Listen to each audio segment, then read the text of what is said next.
ఎందుకు రేఖ అలా చేయడం? మీ అమ్మగారి పేరు పెట్టుకోవచ్చుగా, బాగుంటుంది. నేను కనీసం నా కంటితోని మా అమ్మ ఎలా ఉంటుందని కూడా చూడలేదు. నాకు తెలిసి చిన్నప్పటి నుంచి ఇప్పటి వరకు నీలా ఎవ్వరూ చూసుకోలేదు. అందుకే నీ పేరు పెట్టడంలో ఏమాత్రం తప్పు లేదనిపించింది. నువ్వెందుకక్క అంతలా ఆలోచిస్తున్నావు? మేము ఆల్రెడీ చాలా క్లియర్గా ఫిక్స్ అయిపోయాం. నువ్వు కూడా ఫిక్స్ అయిపోవాల్సిందే. పాప పేరు కుందన, అంతే.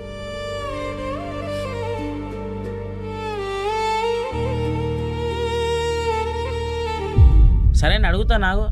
అరే ఏమైంది కార్తీక్, మీ అక్క ఫోన్ లేపుతలేవంట? ఏం లేదు బావా, రేఖని తీసుకొని వస్తా అని ఇంట్లో అందరికీ చెప్పిన. మరి ఇంకెళ్ళలేవని చెప్పి ఫోన్ చేస్తుంది ఆమె. ఇప్పుడు రేఖ కోపం వల్ల మేము రాలేకపోతున్నామని అంటే అందరి ముందు రేఖ బ్యాడ్ అయిపోతుంది.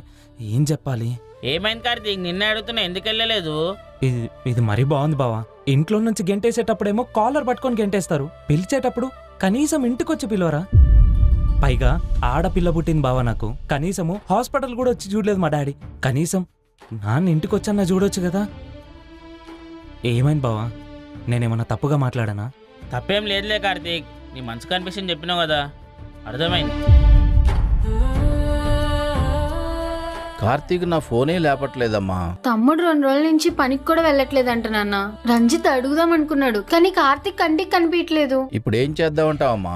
బెటర్ మీరే కార్తీక్ వాళ్ళ ఇంటికి వెళ్ళి కొద్దిసేపు మీ మనవరాలతో టైం స్పెండ్ చేసి రేఖతో డైరెక్ట్ గా మాట్లాడి మీరే ఇక్కడ తీసుకురండి నాన్న. నీ మీద ఉన్న గౌరవం ఇంకా పెరుగుతుంది. అరే మా మావ ఇంటికొచ్చి మరి మమ్మల్ని తీసుకెళ్లాడని చెప్పి రేఖ అనుకుంటుంది. సరే అమ్మా, నేనే వాళ్ళని దగ్గరుండి తీసుకొస్తాను.